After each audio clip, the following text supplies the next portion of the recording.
welcome all of you to the Forum for the Future of Agriculture 2026.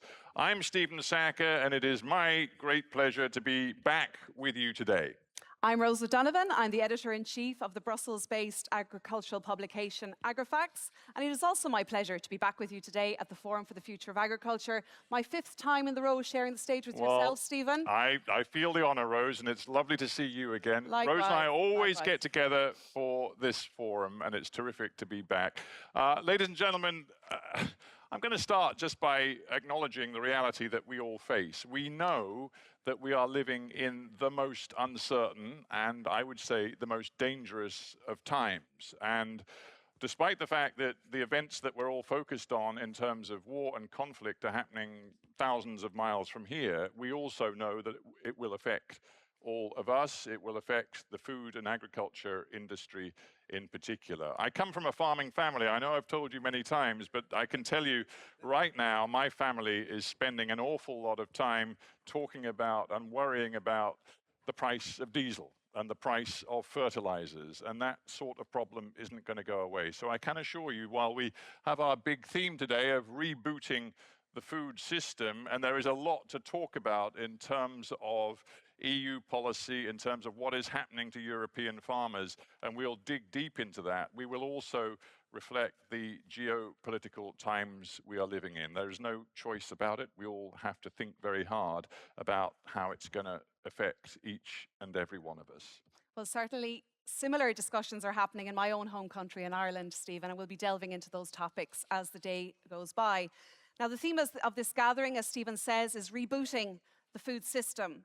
And given the escalating conflict in the Middle East, the ongoing energy crisis and the broader market volatility, it's fair to say that it feels like the end of the world as we know it. I think you would agree, as Stephen says, that this debate is particularly timely and relevant, given that sustainable agricultural production, food security and indeed food sovereignty are at the very top of the political agenda.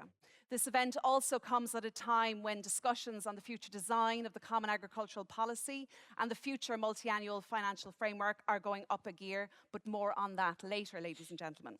We have a very wide and varied agenda to get through between now and 5 p.m. But before we kick off proceedings, I'm just going to go through some housekeeping rules, if I may. We would like to make this forum as interactive as possible, and there will be an opportunity later on for participants to ask questions. We have roving microphones here available for audience members at the square. When asking a question, please be sure to introduce yourself first. For those of you joining us online, a very warm welcome to one and all. You can also send us through your questions in English or indeed in French to the chat box that should appear just below me on your screens. You can, of course, follow this debate, follow the forum on X, Instagram, and LinkedIn at Forum for Ag, and mention the hashtags that will appear on a screen behind me in due time. I would ask you now kindly to mute your mobile phones. But ladies and gentlemen, for those of you here at the square, I would invite you all now to take a moment to observe a minute's silence to commemorate the 10th anniversary of the Brussels terrorist attacks that took place on March 22nd, 2016, the day the forum gathered here in this very location. I invite those who can do so to please stand as we remember those people who were killed, injured, and impacted by those attacks 10 years ago.